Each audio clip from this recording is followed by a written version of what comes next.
عمت يكبرنا روح سود عمت يكبرنا سلام سلام نحقرنا عمت فاسيكا مسمصه ጎደናታትና ህያው ይኾኑ ህፃናት በሐዱሽ ክዳን በቱ ጎደናታት ይጎዩ አዴታት ደርሆነ መጠን አልቦ ካልኦት ጸብሕታትን እንጀራን ሕብሽትታትን ንምድላው ሙሉእ ለይቲ ሓድራ ስድራ ቤታት ይእከቡ ሰሓቅ ኣብ ገዛ ይቃላሕ ብጨና በርበረ ስዋ ድማ ኣየር ይመልእ እቲ ኸበሮ ኣብ አብያተ ክርስቲያናት የረም ካህናት መዝሙር ትዕለት ይዝምሩ ሽምዓታት ይነድድ እጣን ይልዓል ሰባት ይቀባውኡ ሰባት ይሕጎሱ ሰባት ይበልዑ ከም ናይ ዓወት ጭርሖ ርሑስ በዓል ፋሲካ ናብልና ንኹሉ ማሕበራዊ ሚድያታት ነጨናንቆ ድሕሪ ከበሮ ደው መዋሉ ድሕሪ ሸምዓ መቕላጡ ኣጋይሽ ምስከዱ እቲ መግቢ ምስጠፍአ እንታይ ይተርፈና ንብዙሓት ፋሲካ መዓልቲ ጥራይ እያ ፍሉይ ህሞት ብድምፂ ዝተመልአ ግን ከዓ ባዶ ለውጢ ን24 ሰዓታት ቅዱስ ንዋሳ ነቶም ካልኦት 364 መዓልትታት ግን ተሰባቢርና ንቐጽል ጻዕዳ ክዳን ተኸዲና ጸሊም ልብ ንሕዝ ንሱ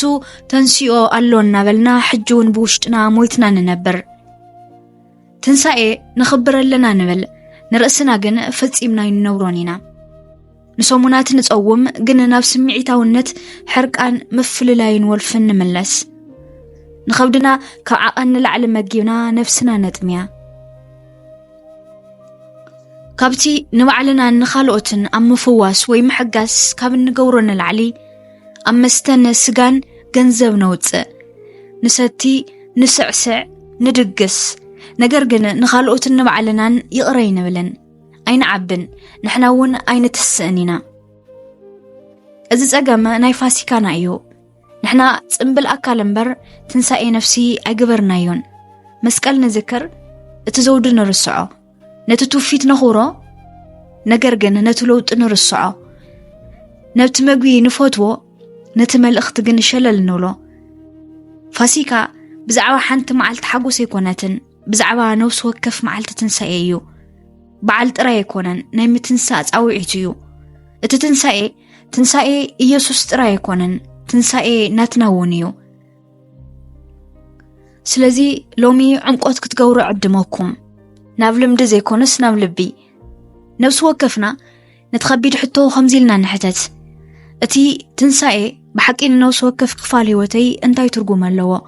ብስምዒት በኣእምሮ ብማሕበራዊ ብመንፈሳውን ኣብ ዕላማይን ንበል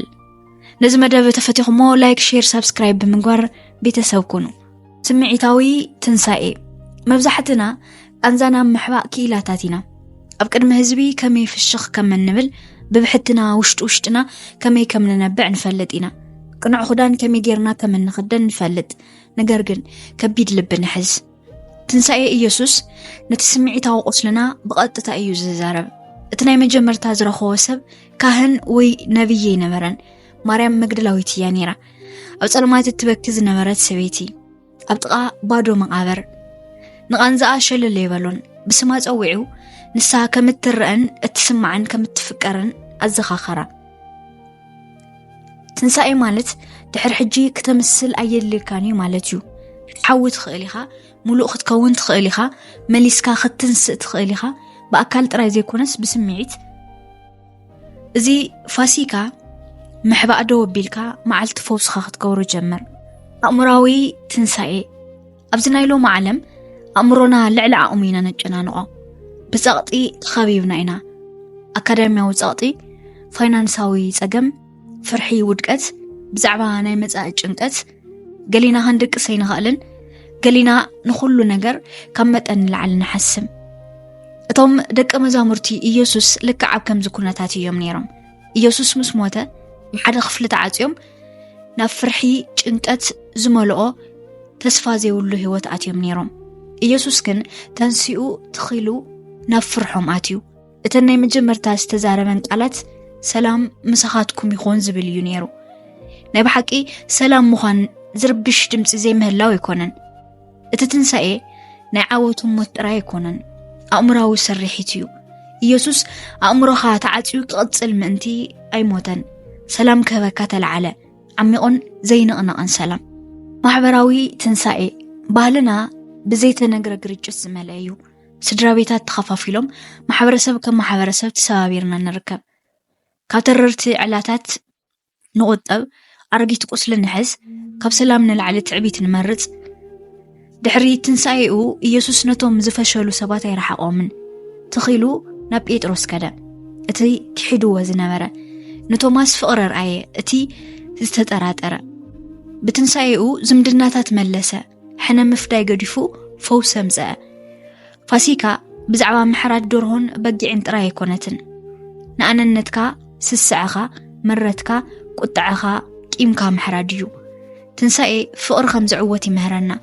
ዳግማይ ምሕዳስ ከም ዝከኣል እቲ ዝምድና ክሳብ ክንደይ ተሰቢሩ ብዘይገድስ መሊሱ ክለዓል ከም ዝኽእል የርእየና ዕለተ ፋሲካ ቴሌፎናትና ኣልዒልና ንንፈትዎ ሰብ ጥራሕ ርሑስ በዓል ካብ መዋል ገዲፍና ይቕረይለካ ኣለኹ ንብለላ ዕለት ንግበራ ትንሳኤ ዕላማ ስለምንታይ ብህይወት ከም ዘለኻ ምፍላጥ ኢየሱስ ክትንስእ ከሎ ተልእኾ ሂቡ ነይሩ ንሱ ድማ ኪድ ደቀ መዛሙርቲ ግበር መሃር ሕፈስ ምራሕ ኢሉ ከምዚ ይብሎም ነይሩ ንስኻ ጥራይ ኣይኮንካን ስቒልካ ንምንባር ጥራሕ ኣይተፈጠርካን ናይ ዓለም ለውጢ ኢኻ ክንደይናይ ኣብ ውሽጥና ሕልምና ቀቢርና ኣብ ህያዋትን ተወወን ሓሳባትን ኮፍ ኢልና ኣለና ምክንያቱ ፍርሒ ስቒልና ንኽንጸንሕ ስለ ዘእመነና ትንሳኤ ኣምላኽ ዘይትንስእ ዝሞተ ሕልሚ ከምዘየለ መረጋገፂኻ እዩ ዕላማኻ ብጌጋኻ ይሞተን መጻኢኻ ብውድቀትካ ይተዛዘመን ብህይወት ብተለምዶ ጥራይ ክትነብር ጥራሕ ኣይተፈጠርካን ብዓላማ ኢኻ ተጸዊዕኻ ፋሲካ ንህልውነት ደው ኣቢልካ መንባር ክትጅምር ከዘኻኽረካ ይግባእ ትንሳኤ መንነት ካብ ሕፍረት ናብ ክብሪ ኣብ ሕብረተሰብና ሕፍረት ከቢድ እዩ ጌጋ እንተተጋጊኻ ሰባት ኣይርስዑን እዮም እንተወዲእካ ክትሕባእ ዘለካ ኮይኑ ይስምዓካ ብፍላይ መንእሰያት ዝተፈርዱ ብጌጋ ዝተረድኡ ዝተለጠፈ ስያሜ ዘለዎም ኮይኖም ይስምዖም ኣስበኣስ ድማ ነቲ ሓሶት ይኣምንዎ ጽቡቕ ይኾንኩን ድሕር ደጊም ኣይለዓልን ኣይክትንስእን እየ ይብሉ ጴጥሮስ ግን ንኢየሱስ 3 ግዜ ነጺግዎ ሕጂ እውን ኢየሱስ ናኡ መጺኡ ከም ዝበለ ኣባጊዐ ይመግበለይ ብኻልእ ኣዘራርባ ንስኻ ንዓይ ሕጂ እውን ገና ኣገዳሲ ኢኻ ፍቱ ወዲ ኢኻ ዝተመረጽካ ኢኻ በሎ ትንሳኤ ኢየሱስ ከምዚ ይብል ንስኻ ሕለፍካ ኣይኮንካን ንስኻ ሓጢያትካ ኣይኮንካን እቲ ዝወሓደ ህሞትካ ኣይኮንካን ትፍቶ ኢኻ ንስኻ ኢኻ ተመሪጽካ ዳግማይ ክትንስእ ዓቕመለካ ይብል ስለዚ ፍትዋት ቤተሰብ ቻናል ድሕር ደጊም ትንሳኤ ኣይነኽወሮ ንንበሮ ፋሲካ ብዛዕባ ደርሆ ስዎ ኣይኮነትን ብዛዕባ ናጽነት እዩ ብዛዕባ ትውፊት ኣይኮነን ብዛዕባ ለውጢ እዩ ቅዱስ ምጭዋትን ምምሳልን ኣይኮነን ሙሉእ ምዃን እዩ ትንሳኤ ካብ ዓርስኻ ተፈሊኻ ብርሑቕ እትጣቕዐሉ ነገር ግን ፈጺምካ ዘይትነብሮ ክኸውን ኣይተፍቅደሉ ሎሚ ዓመት ፍልይ ዝበነ ክኾን ፍቐድ እዚ ፋሲጋ ናይቲ ሓቀኛ ትንሳኤኻ መጀመርታ ይኹን ብስምዒት በኣእምሮ ብመንፈሳዊ ብማሕበራዊ ብዕላማ ክትለዓሉን ክትንስኡን ናብቲ ዝመጻኹምሉ መቓብር ድማ ፈጺምኩም ከይትምለሱ እናተመነኹ ሓቀኛ ናይ ፋሲካ በዓል ይኹነልኩም ርሑስ በዓል ኢየሱስ ንርእሱ ጥራይ የተለዓለን ንሕና እውን ክንትንስእ ምእንቲ ተንስዩ